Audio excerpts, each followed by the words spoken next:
Bonsoir à tous, bienvenue sur D8. Je suis ravie de vous retrouver pour une nouvelle édition de Voyage au bout de la nuit. Alors cette nuit, ce soir, c'est avec Maurice Barrès que nous allons partir en voyage. En effet, je vais avoir le plaisir de poursuivre la lecture d'un roman qui s'appelle Les Déracinés, qui fait partie d'une trilogie publiée en 1897. Une trilogie considérée comme étant de l'énergie nationale. Voilà, nous sommes au lycée de Nancy. Monsieur Bouteiller est le nouveau professeur de philosophie de ce lycée et il a apparemment tendance à envoûter ses élèves, du moins il le respecte tellement qu'il l'écoute. La grand-mère de l'un d'eux, la grand-mère de Galland de Saint-Flin, avait voulu rencontrer ce professeur. Il l'avait reçu en bras de chemise dans une chambre des fêtes. Cette fois, c'était plus que le désir de s'isoler et nettement une grossièreté voulue. Galland de Saint-Flin, qui était un enfant admirable, de négligence sur soi-même, de vivacité d'esprit et d'absence totale de malice, souffrit de cet échec. Sa grand-mère se refusa désormais à partager son enthousiasme pour son professeur, et ses camarades l'humilièrent sur cet incident qu'il était incapable de taire.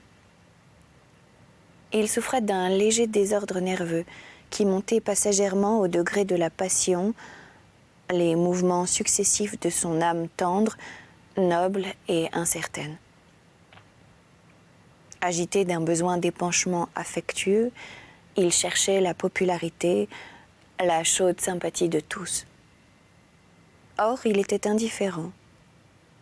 Jusqu'à sa rhétorique, il avait travaillé avec un précepteur chez sa grand-mère et cette vie de famille, dans une belle propriété à la campagne, lui avait composé une nature telle qu'au lycée, après 18 mois d'initiation, il demeurait un nouveau. Il paraissait sans attache avec les réalités.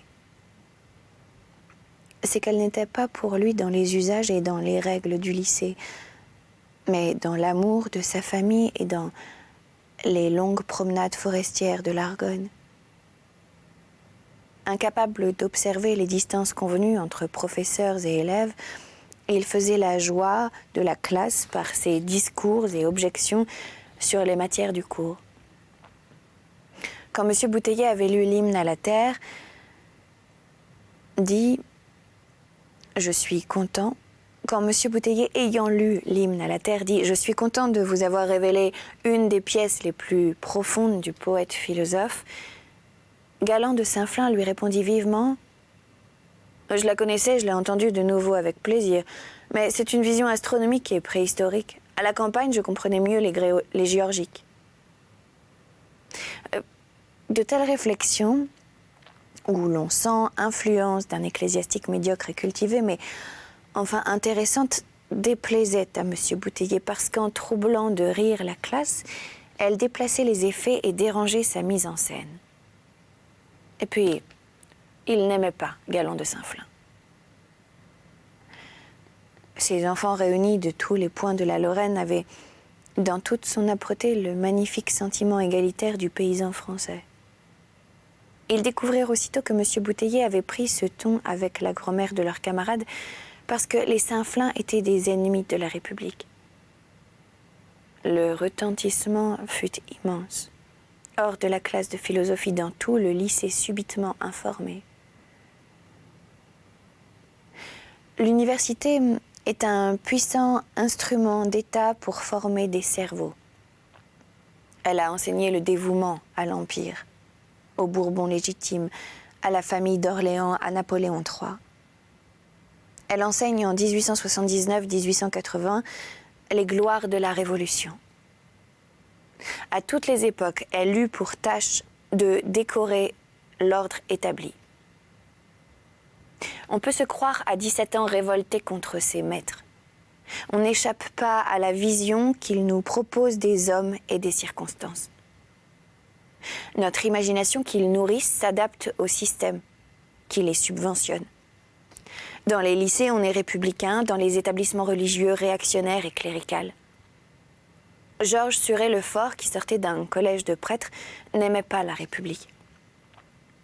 Sans doute, la supériorité de manières et de fortune de ses camarades bien nés l'avait froissé. Mais au milieu des vulgarités du lycée, il oubliait leur arrogance, qui, chez des enfants de 12 ans, n'a d'égal que la susceptibilité. Et fier d'avoir connu mieux, il flétrissait la mauvaise éducation des républicains. Merveilleusement habile à distribuer son temps, il trouvait chaque jour des heures pour feuilleter le dictionnaire historique de Bouillet, au point de pouvoir réciter les biographies des dignitaires du Premier Empire. Les plus fameux révolutionnaires satisfaisaient aussi son romanesque. Hélas, cette grande espèce, pensait-il, a disparu. Quand il vit un tel homme, dont le prestige le fascinait, servir la République, ses antipathies pour ce système s'évanouirent. En cours, il déclara « Le malheur, c'est qu'il n'y en a pas beaucoup comme celui-là. » Ainsi, M. Bouteiller, dès le début, se confondait pour ses élèves avec les deux images les plus importantes qui flottaient sur la France. Il fut Victor Hugo et la République héroïque. Il ne devait pas s'en tenir là. Il abrégea dédaigneusement la philosophie universitaire pour insister avec de puissants développements sur l'histoire de la philosophie. Il allait hausser ses enfants admiratifs au-dessus des passions de leur race, jusqu'à la raison, jusqu'à l'humanité. De ses premiers entretiens, quand il leur parlait de Victor Hugo et parfois même de Gambetta, quand par l'affront à Madame de Saint-Flin, il se posait en démocrate orgueilleux de sa qualité peuple, il incarnait pour eux l'esprit national moderne. Mais aujourd'hui que, se promenant de long en large, il dicte son cours et surtout s'il ordonne qu'ils posent leurs plumes pour mieux suivre tel rapprochement à travers les siècles, c'est vraiment l'univers qui parle par sa bouche. L'humanité compte ses rêves. Le monde révèle ses lois.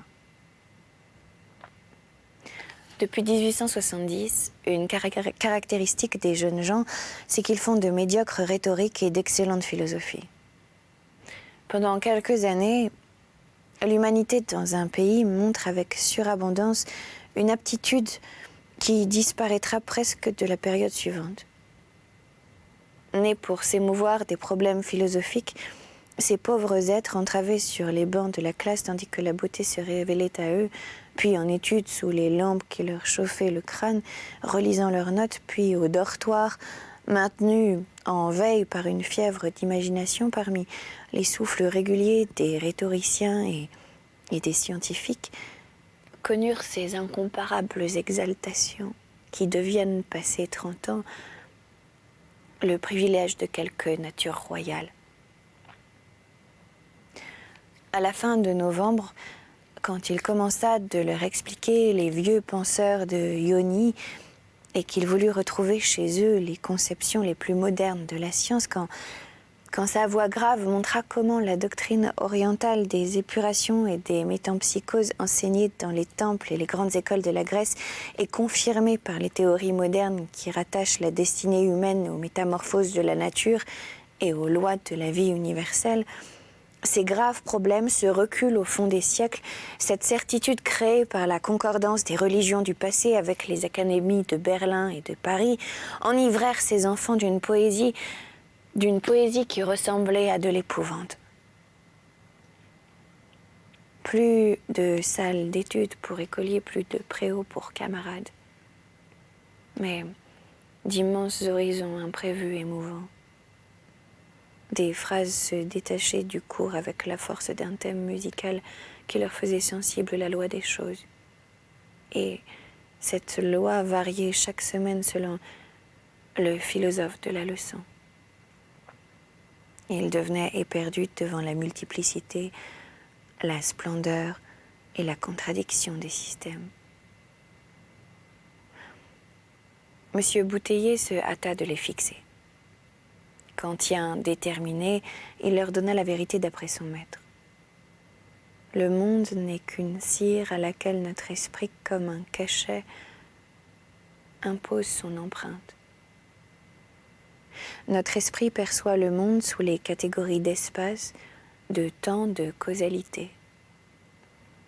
Notre esprit dit, il y a de l'espace, du temps et des causes. C'est le cachet qui se décrit lui-même. Nous ne pouvons pas vérifier si ces catégories correspondent à rien de réel. En décembre, après une affreuse semaine de brouillard et comme les leçons de cette métaphysique désolée avaient encore été aggravées par les lumières de rouille qui pesaient sur la classe, Maurice Rumerspacher écrivit au sien une lettre vraiment douloureuse sur les limites de la connaissance. Elle révélait un tel désarroi qu'un jour, à l'affût du sanglier, son père, la lisant à son compagnon de chasse qui haussait les épaules, déclara « Si je l'ai fait comme cela, il faut bien que je l'accepte. Mais je crois bien que lui et moi, nous sommes refaits. » Leur état n'avait rien de commun avec les angoisses d'un joug froid ou les balancements d'un renan.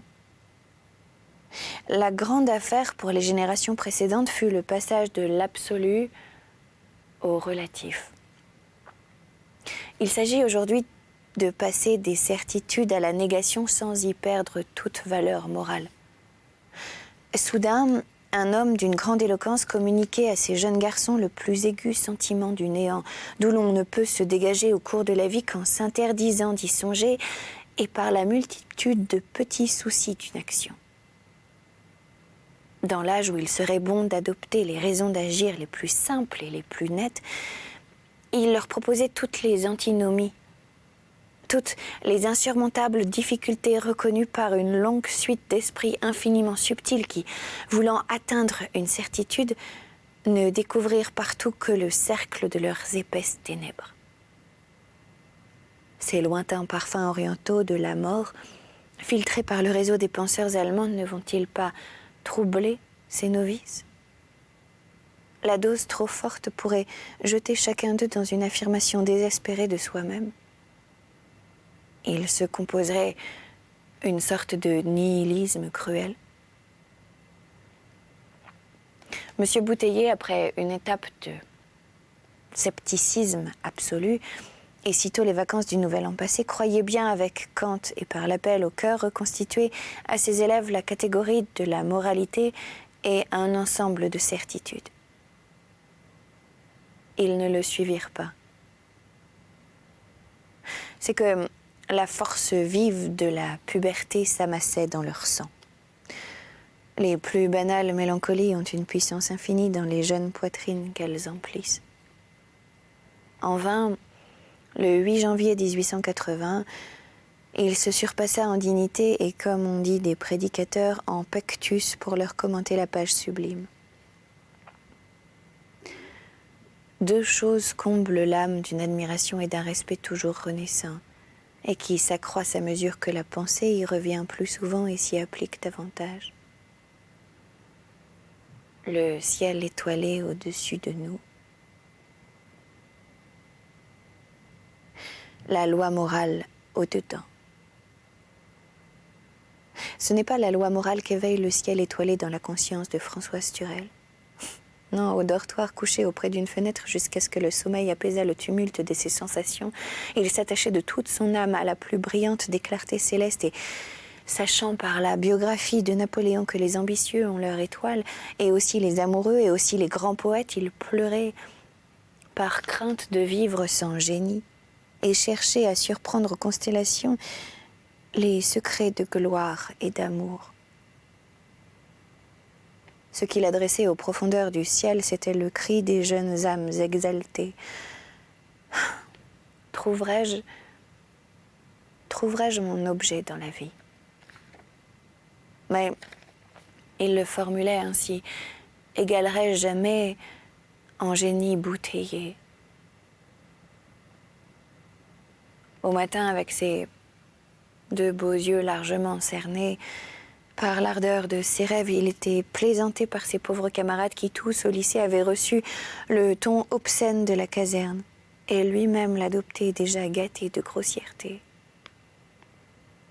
Ce milieu, s'il salit tout l'extérieur des adolescents, du moins fortifie la puissance du rêve en le refoulant. Celui qui grandit hors de la société des femmes, appliqué à ne pas différer de compagnons vulgaires et railleurs, n'épanouira jamais sur son visage et dans tous les mouvements de son corps la grâce sublime d'une âme confiante.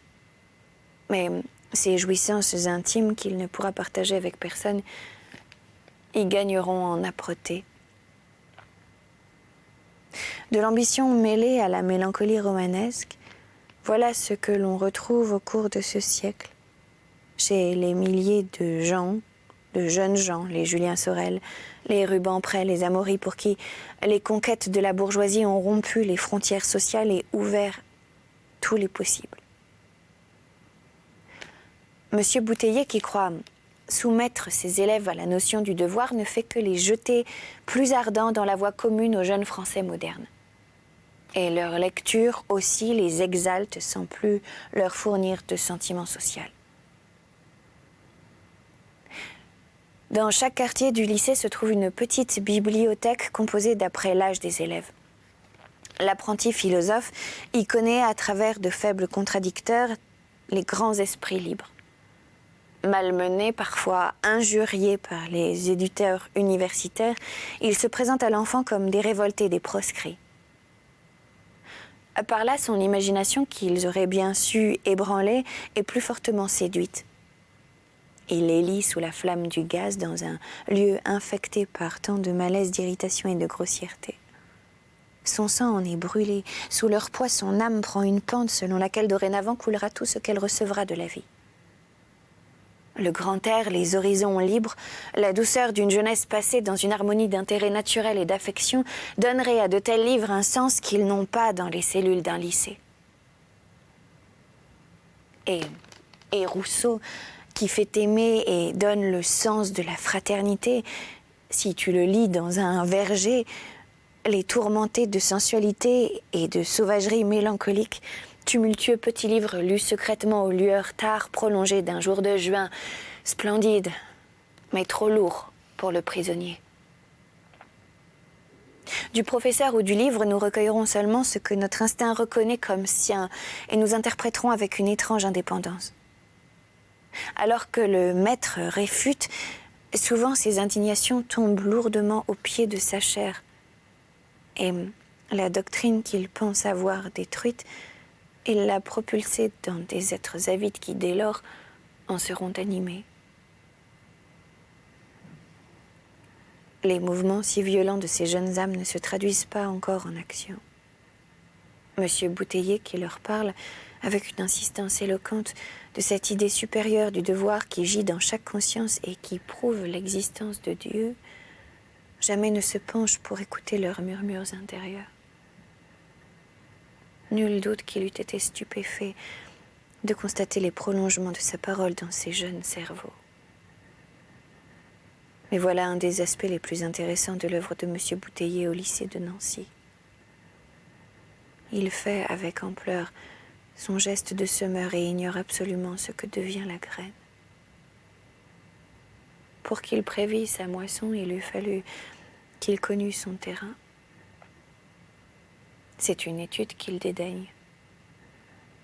Ce Kantien ne se rend pas compte que d'être parvenu à son degré élevé de culture, d'avoir échappé à la patrie restreinte et à ses intérêts étroits pour appartenir à la France, à l'humanité tout entière et à la raison, c'est une puissance qui, chez un éducateur, implique un devoir.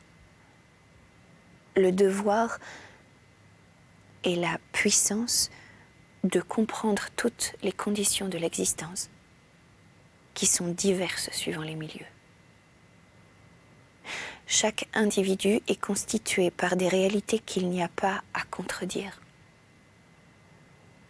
Le maître qui les envisage doit proportionner et distribuer la vérité de façon que chacun emporte sa vérité propre.